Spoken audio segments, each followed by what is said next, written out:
السلام علیکم ورحمۃ اللہ وبرکاتہ۔ معزز سامعین، آن لائن ٹیچنگ تجوید القرآن کلاس میں ہم آپ کو خوش آمدید کہتے ہیں۔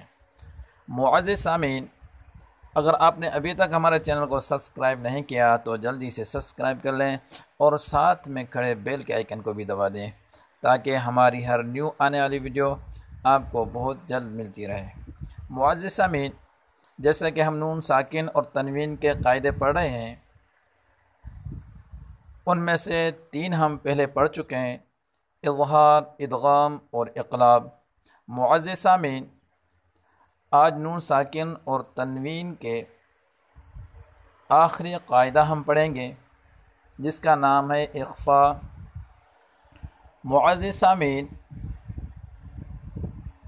اخفاء کی معنی ہے چھپانا یعنی غنہ کرنا۔ اخفاء کی معنی ہے چھپانا یعنی غنہ کرنا۔ معزز سامعین، اخفاء کے 15 حروف ہیں: تا، ثا، جیم، دال، ذال، سا، سین، شین، صاد، ضاد، طا، ظا، فا، قاف، کاف۔ معزز سامعین، اخفاء کے 15 حروف ہیں: تا، ثا، جیم، دال، ذال، سا، سین، شین، صاد، ضاد، طا، ظا، فا، قاف، کاف۔ معزز سامعین، نون ساکن اور تنوین کے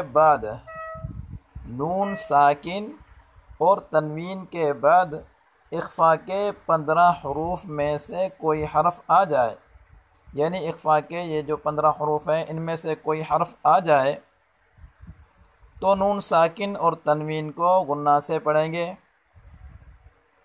نون ساکن اور تنوین کے بعد اخفاء کے 15 حروف میں سے کوئی حرف آ جائے تو نون ساکن اور تنوین کو غنہ سے پڑھیں گے، جیسے انت۔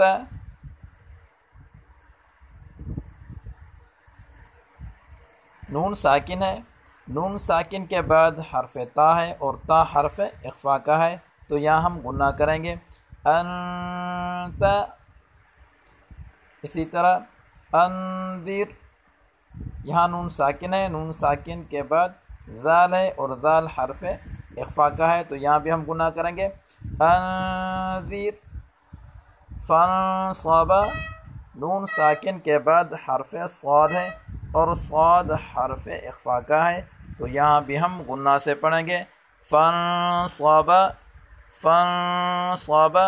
تو معزز سامعین، اگر آج کا سبق آپ کو اچھا لگا ہے تو ہماری ویڈیو کو لائک کر لیا کریں اور اپنے دوستوں کے ساتھ شیئر بھی کر لیا کریں، اور اگر آپ نے ابھی تک ہمارے چینل کو سبسکرائب نہیں کیا تو برائے مہربانی ہمارے چینل کو جلدی سے سبسکرائب کر لیں۔ السلام علیکم ورحمۃ اللہ وبرکاتہ۔